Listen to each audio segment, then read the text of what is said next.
Alright, in this video we'll be discussing experiment 2 corrections. So experiment 2 is a back titration experiment in which we are given a sample of calcium carbonate which is insoluble, and that's why we need to do a back titration. Okay, so let's take a look at the context of the question.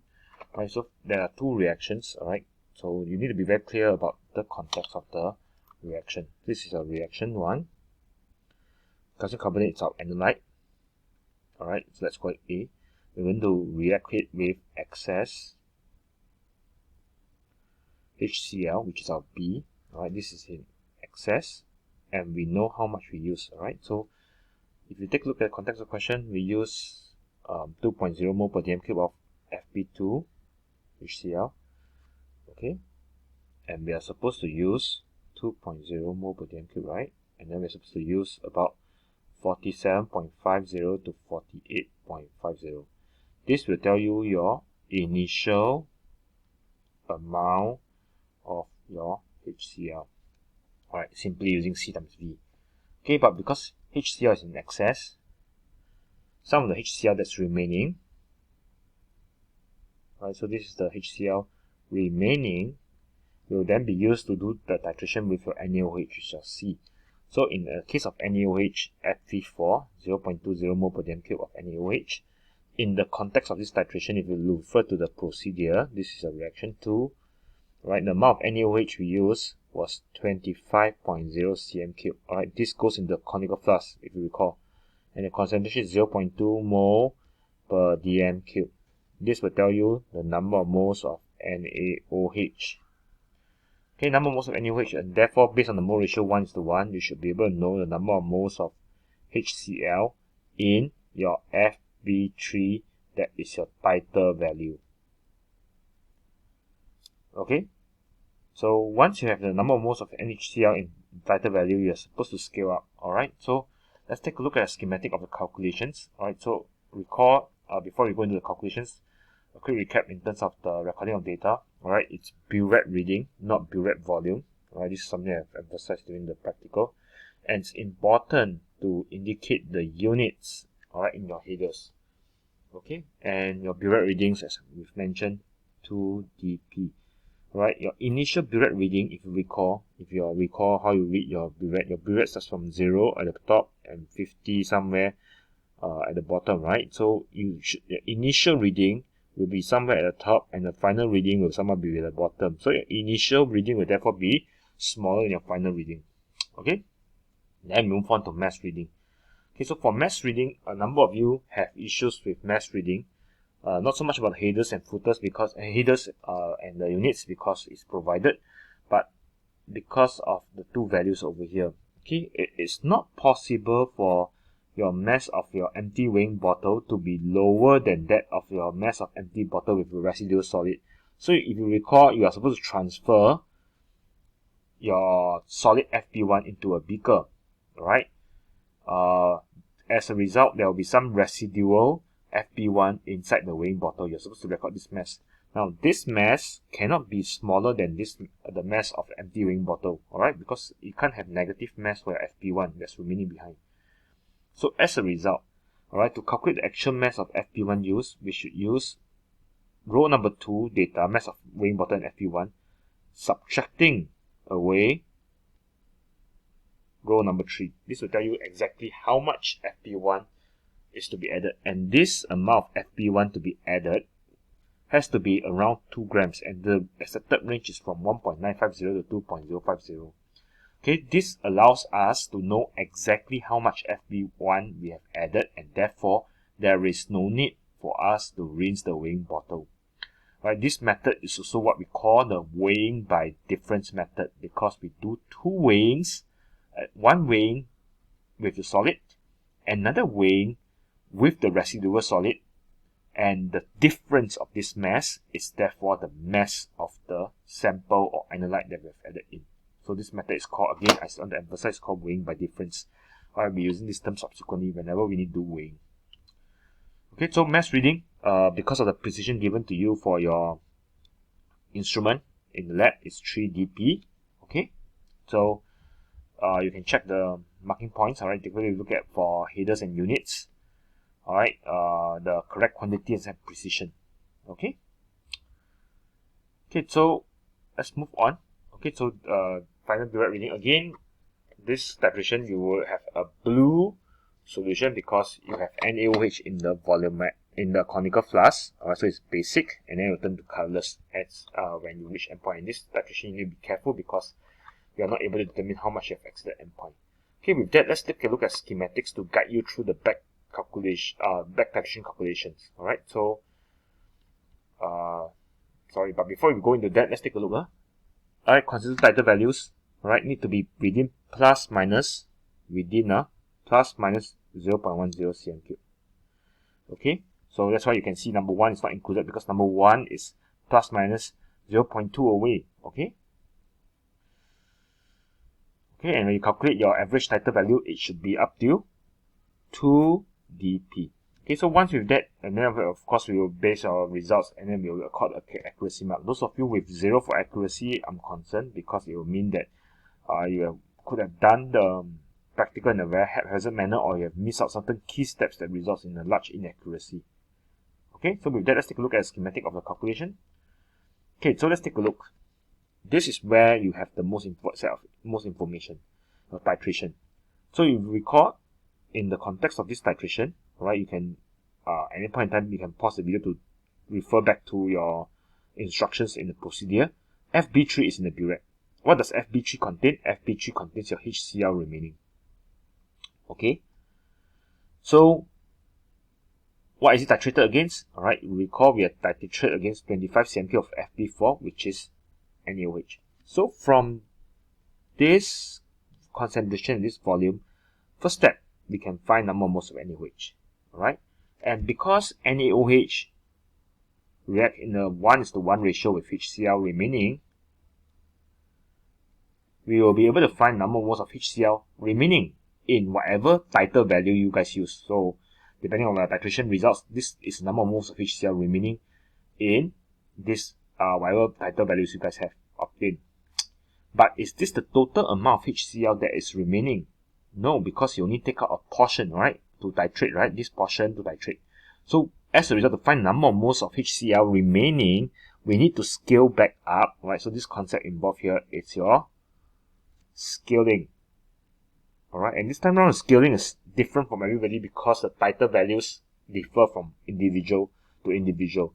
So it's 250 over your V of FB3, right, multiplied by whatever moles of NaOH or number of moles of HCl you have, right, to find number of moles of HCl remaining, 250. So this is the number of moles of HCl remaining. Okay. Initially, we also calculated the initial number of moles of HCl. Alright, initial number of moles of HCl. And how do we do that? Alright, remember, recall this is we use 47.50 to 48.00 cm cube of FB2, right? And the concentration is 2.0 mole per cm cube. So depending on what volume of FB2 you guys have, you'll be able to find the initial number of moles of HCl. Okay?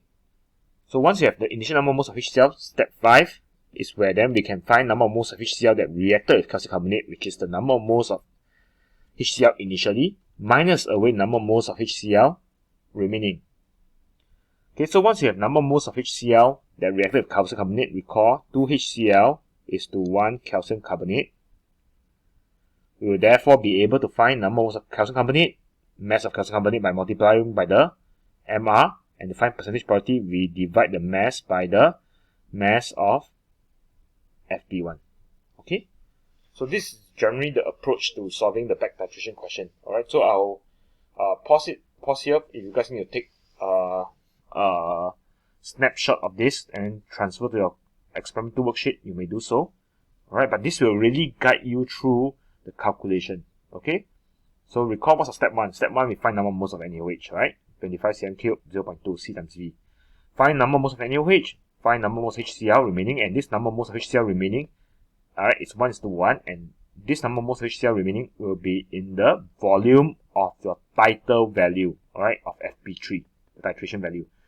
But is this the total number of moles of HCl remaining? No, because the total number of moles of HCl remaining was from a 250 cm cube volumetric flask, and that's why we need to do scaling. And that's our step 3, do scaling. After scaling, we take a break from this analysis of remaining, we find the initial number of moles of HCl, which is simply C times V again, depending on how much FP2 you guys use, but the range should be from 47.5 to 48 as given in the instructions. And the concentration is 2.0 mole per cube, so it's a simple C times V to find the initial HCl moles. And to find the number of moles of HCl that reacted with calcium carbonate to give, right, so it's simply initial, right, initial of HCl minus away the remaining. And remaining again is in 250 cm cube. Right, so in this case, it's important for you also to have some basic chemistry sense. Your initial must be more than your remaining. Right, if your initial calculator is less than remaining, something must be wrong in your calculation. Okay, so once you find the number of moles of HCl reacted with calcium carbonate, then you apply your mole ratio 2 HCl to 1 calcium carbonate to find number of moles of calcium carbonate, and then find your mass of calcium carbonate and then find percentage purity. Okay, so with that, let's take a look at the answers for each step.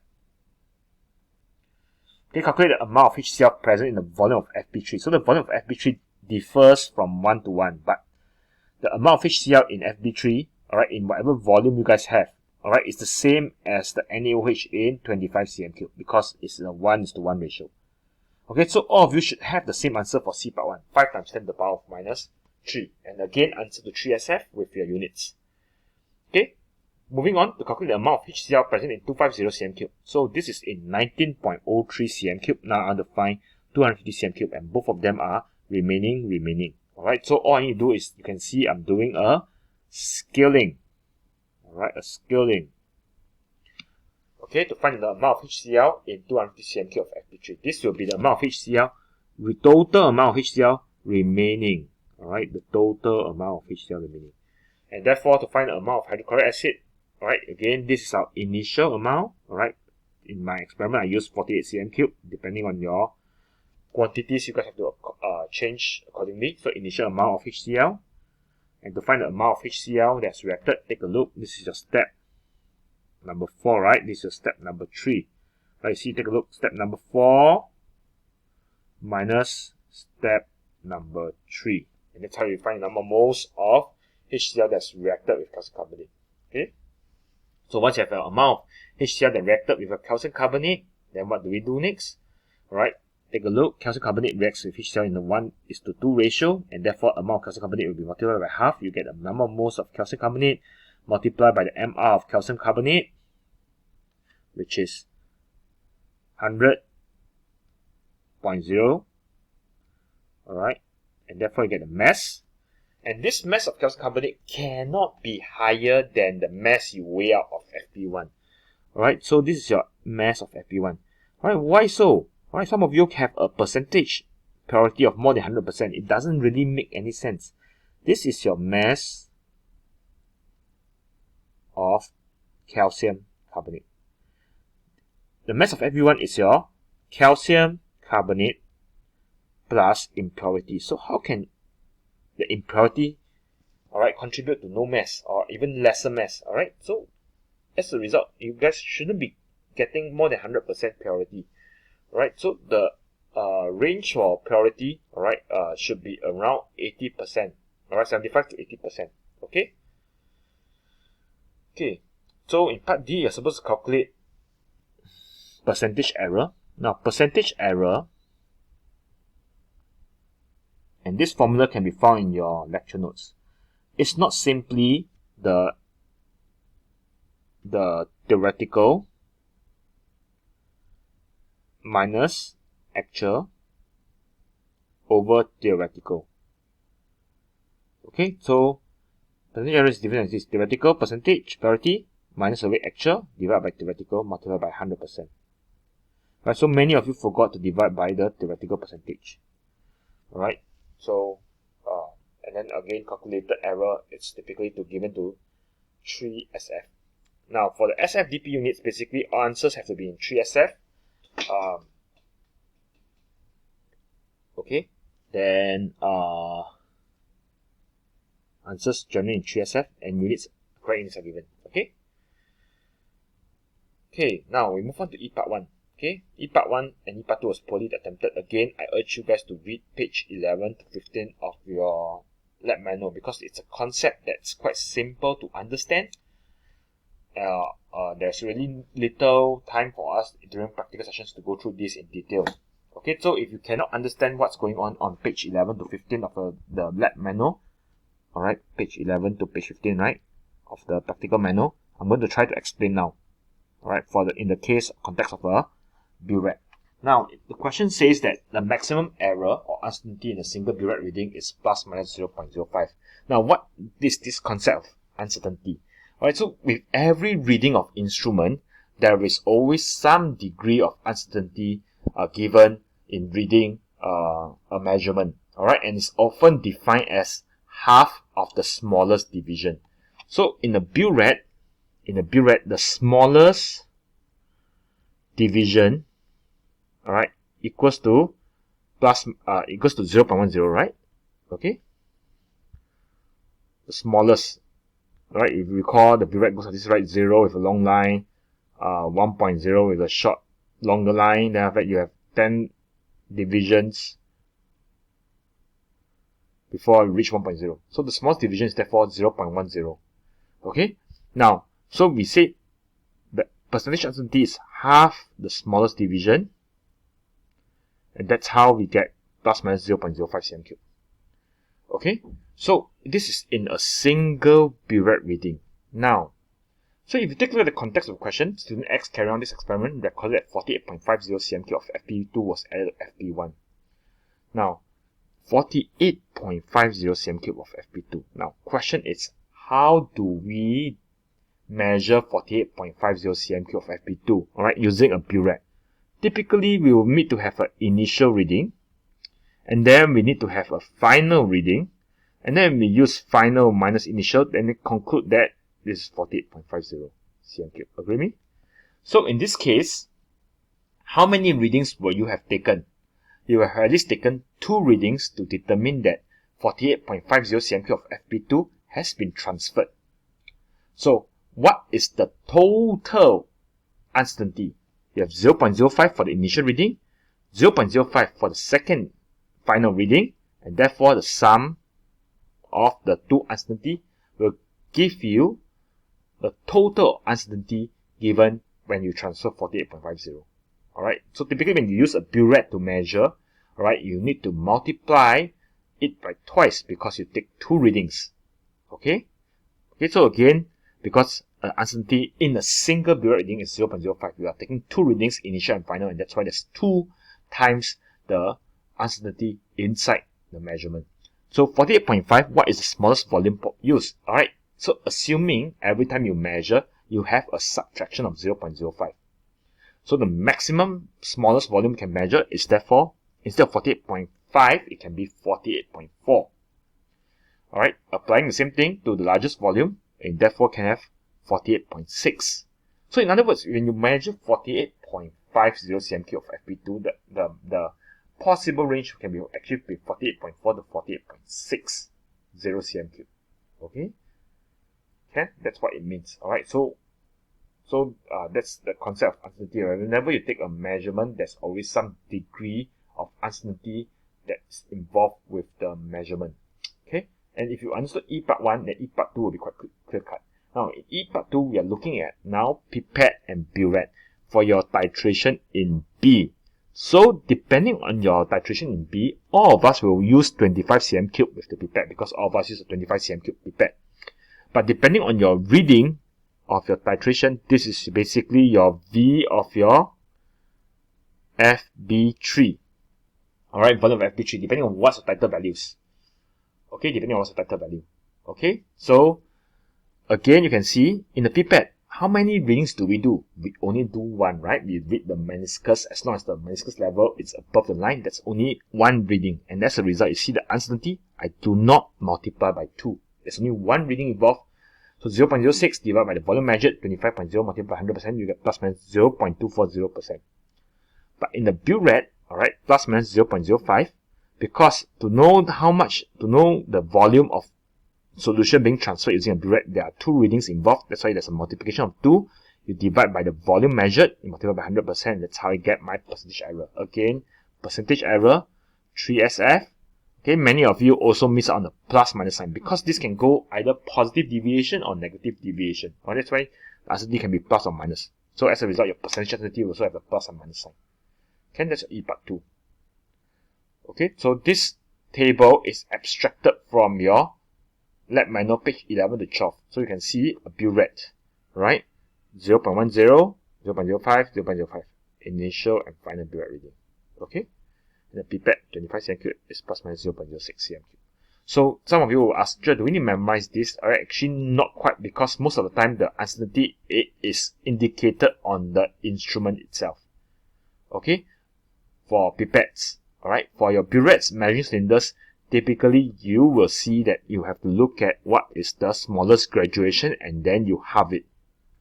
Okay, so the absolute uncertainty is always half the smallest division. Alright, the small graduation is basically the smallest division, smallest marking on the apparatus. Okay, okay.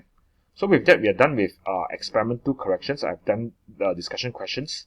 Right, so if you need to copy the full description for the discussion questions, which you should not, because I've already gone through this with you guys in class, right, you can download the PDF that accompanies this video.